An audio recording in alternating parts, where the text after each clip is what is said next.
Bab 609. Apakah kau layak? Impoten. Kolden Ye tertegun mendengarnya. Kakak mengira ini memang benar, ia pun segera menghiburnya. Jangan putus asa, selama kau bersedia menjalani pengobatan ini, aku yakin kau pasti bisa sembuh. Saat ini, Kolden Ye sedang menatap Audrey Han dengan tatapan tajam dan senyuman sarkastik. Impoten. Hehe, sepertinya selama ini ia terlalu lembut memperlakukannya, hingga ia bisa berkata seperti ini pada orang-orang. Apakah kau mendengarku? Tanya kakak dengan ekspresi khawatir. Kolden Ye menatapnya, paman gendut di sebelahnya mengerjapkan mata dan bertanya, kau benar-benar tak bisa melakukannya. Menghadapi dua pasang mata yang penuh rasa ingin tahu ini, Kolden Ye menggertakkan gigi. Aku pria normal, jawabnya sambil menggertakkan gigi. Paman gendut kembali mengerjap, kami tahu, dulu teman kami itu juga bilang ia normal, tapi bagi orang lain, kalian tidak normal. Istrinya mengangguk setuju, benar, kau tetap harus menjalani pengobatan. Sini, tulislah nomor teleponnya. Urat biru muncul di kening Kolden Ye, ia menjawab dengan dingin, tak perlu, terima kasih. Tak perlu sungkan, sini, kakak memaksanya mengeluarkan ponselnya dan menyimpan nomor itu. Lalu ia tersenyum pada Kolden Ye dan berkata, ini baru benar, penyakit harus segera diobati. Semakin cepat sembuh, semakin cepat kau akan mendapatkan wanita itu. Tenanglah, aku telah bertukar kontak WeChat dengannya, kedepannya, aku akan sering memuji-mujimu di hadapannya.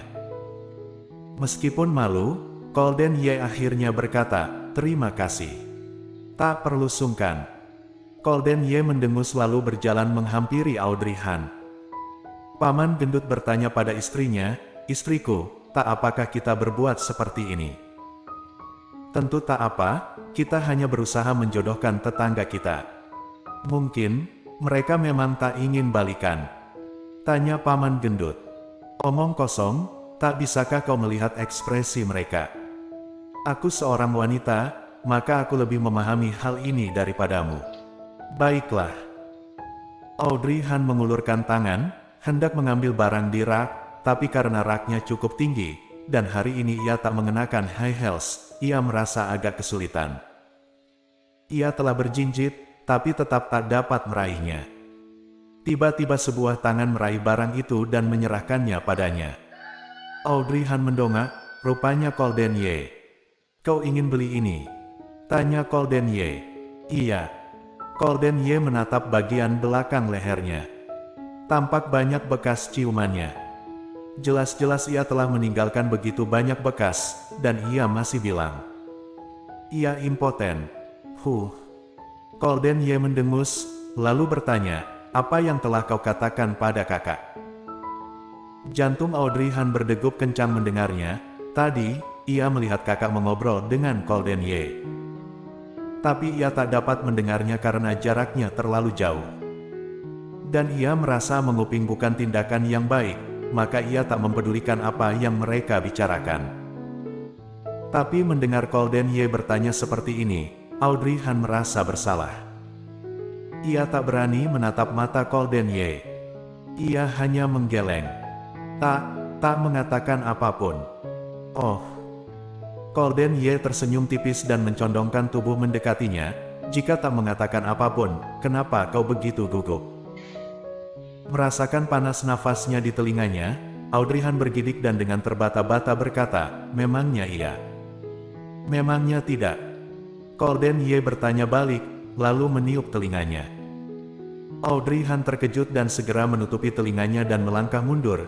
Ia melihat senyuman sarkastik Kolden Ye. Ia langsung yakin, kakak pasti telah memberitahukan isi pembicaraan mereka tadi pada Kolden Ye.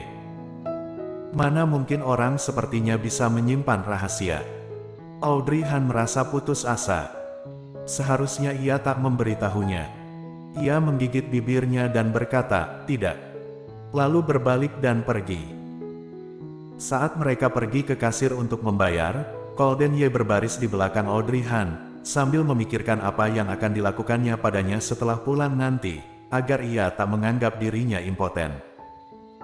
Setelah semua barang selesai ditotalkan, barulah Golden Ye terbuyar dari lamunannya. Ia segera mengeluarkan dompetnya. Saat ia menyerahkan kartu ATM-nya, tampak sebuah kartu ATM lain juga terulur. Audrey Han juga sedang membuka dompetnya, hendak mengeluarkan uang. Tak disangka, tiba-tiba tampak dua kartu ATM di hadapannya. Ia terkejut dan mendongak. Golden Ye juga menatap orang yang mengulurkan kartu ATM itu. Dan begitu melihatnya, ia terkejut. Orang itu adalah Lincoln Ye. Sambil tersenyum, ia menatap Golden Ye. "Golden, lama tak jumpa." Audrey Han tertegun. Orang ini, bukankah ia telah mengusirnya, kenapa ia masih di sini? Dan ia ikut memberikan kartu ATM-nya padanya seperti Golden Ye. Dan ia sedang mengantri di kasir sebelah, membuat suasana menjadi sangat canggung. Saat Paman Gendut dan kakak melihatnya, kakak langsung melipat tangannya di depan dada, apakah ia sengaja memprovokasi. Paman Gendut sejak tadi pergi bersama Golden Ye, maka ia tak mengetahui tentang Lincoln Ye dan apa yang terjadi. Dengan penasaran ia bertanya, "Ada apa?" Apalagi, saat saingan bertemu, suasana akan memanas. Saingan? Paman Gendut mengamati. Tak hanya ia, orang-orang di sekitar mereka pun ikut mengamati. Apalagi mereka sangat tampan dan cantik, dan dua pria memperebutkan satu wanita. Penonton paling suka menggosipkan kejadian seperti ini. Melihat dua pria berebut untuk membayari seorang wanita, mereka mulai berbisik-bisik, bahkan kasir dan pegawai supermarket pun tak terkecuali. Golden Ye mengangkat alisnya, senyumnya sirna, dan ekspresinya sangat dingin. Ia melangkah maju, meraih tangan Audrey Han, dan menjejalkan kartu ATM itu ke tangannya sambil berkata, "Segera bayarlah, lalu kita pulang." Sama sekali tak menganggap kehadiran Lincoln Ye. Ekspresi Lincoln Ye tampak suram. Akhirnya ia memasukkan kembali kartu ATM-nya, sama sekali tak menyapa saat bertemu kakakmu. Setelah selesai membayar, Golden Ye menggandeng tangan Audrey Han dan menatap Lincoln Ye dengan tajam, lalu berkata dengan ekspresi mencemooh, "Kakak, apakah kau layak dianggap kakak?" Bersambung.